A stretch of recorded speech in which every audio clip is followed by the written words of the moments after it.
प्रिय विद्यार्थियों, मैं Sonkiya madam Christ Church convent school Gadarwara digital class में आपका स्वागत है। मैं हिंदी टीचर कक्षा 8वीं पाठ 2 विनम्रता पाठ समझाने जा रही हूँ। आप ध्यान से समझिए। पहले आप समझिए विनम्रता क्या होती है, विनम्र किसे कहते हैं। विनम्रता एक ऐसी औषधि है, एक ऐसे विचार है जो सभी में होना चाहिए। विनम्र व्यक्ति अलग ही दिख जाता है, उसमें दूसरों के प्रति आदर का भाव दिखाई देता है, उसके बोलने का ढंग भी अलग रहता है। जीवन में विनम्रता बहुत आवश्यक होती है। बिना विनम्रता के हमारा कोई कार्य पूर्ण नहीं होता। यदि कोई व्यक्ति विनम्रता से कोई बात कर रहा है और उसके सामने कोई बड़ा संकट है तो वह बातों ही बातों में दूर हो जाता है। इसलिए हमें जीवन में विनम्रता का सहारा लेना चाहिए। आप समझ गए कि विनम्र और विनम्रता होती क्या है।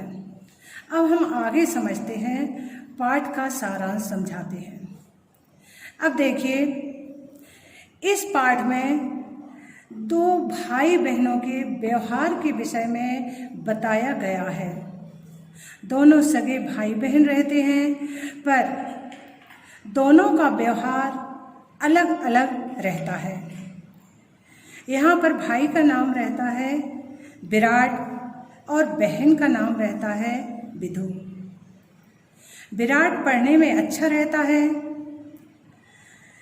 स्वास्थ्य भी उसका अच्छा है, कक्षा में भी प्रथम आता है, लोगों की प्रशंसा का पात्र भी बन जाता है, लेकिन उसमें विनम्रता दिखाई नहीं देती। और उसकी बहन विधु उसके समान पढ़ने में तो नहीं है, पर उसमें विनम्रता भरी हुई है। इस कहानी में बताया गया है, विराट के पापा से उनके साथ वाले मिलने के लिए आते हैं। विराट वहाँ बाहर खेलता रहता है। आकर के वो विराट से कहते हैं, बेटा विराट, पापा जी को बुलाइए। वो जी कह कर के अंदर जाता है और पापा को बोल के आ जाता है, पर वह खेलने में इतना मग्न रहता है कि अपना शिष्टाचार भूल जाता है। ना तो वह अंकल से बैठने के लिए कहता है और ना ही जलपान के लिए कहता है। लेकिन विराट की बात सुनकर के उसकी बहन बाहर आती है, उसका नाम विधु रहता है। वह आकर के झुक कर के अंकल को प्रणाम करती है और कहती है कि पापा आपकी ही प्रतीक्षा कर रहे हैं, आपका भेजा संदेश उन्हें मिल गया है, आप आइए और बैठिए। उनको बिठालती है और अंदर से जलपान ले आती है और उनको देती है।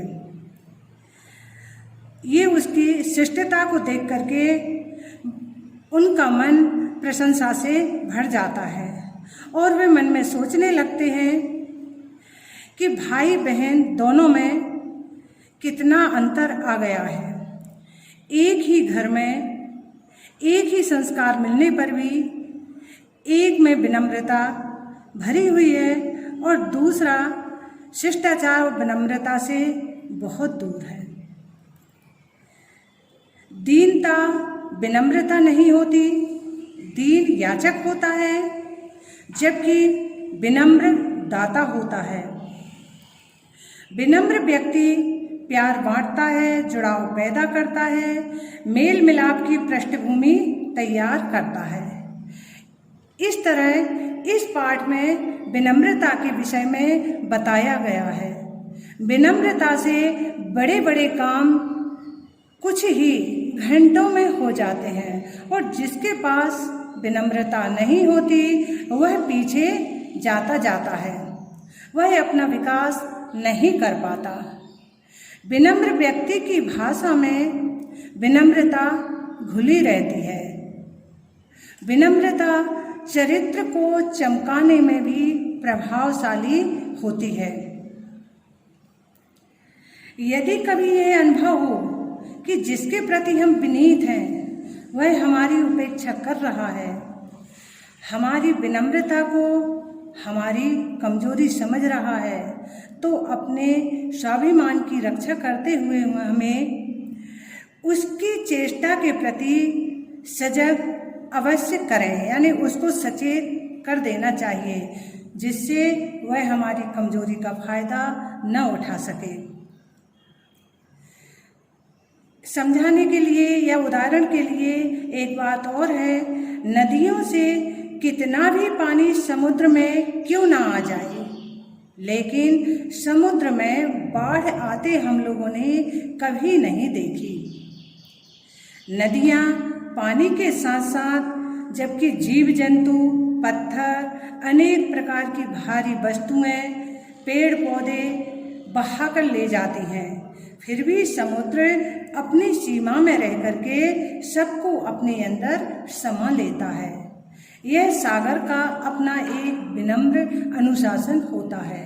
हमें सागर से यही शिक्षा मिलती है कि हमें सागर के समान विनम्र भाव रखना चाहिए।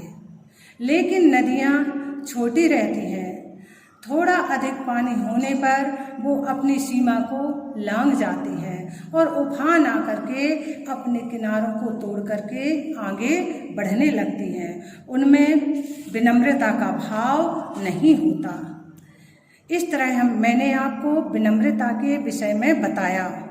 विनम्रता सभी को प्राप्त करनी चाहिए, अर्थात विनम्र भाव रखना चाहिए। कहने का तात्पर्य यही है कि सभी को विनम्रता का भाव रखना चाहिए। मैंने ये पाठ विनम्रता का आपको समझाया जो इसमें दिया हुआ है। धन्यवाद।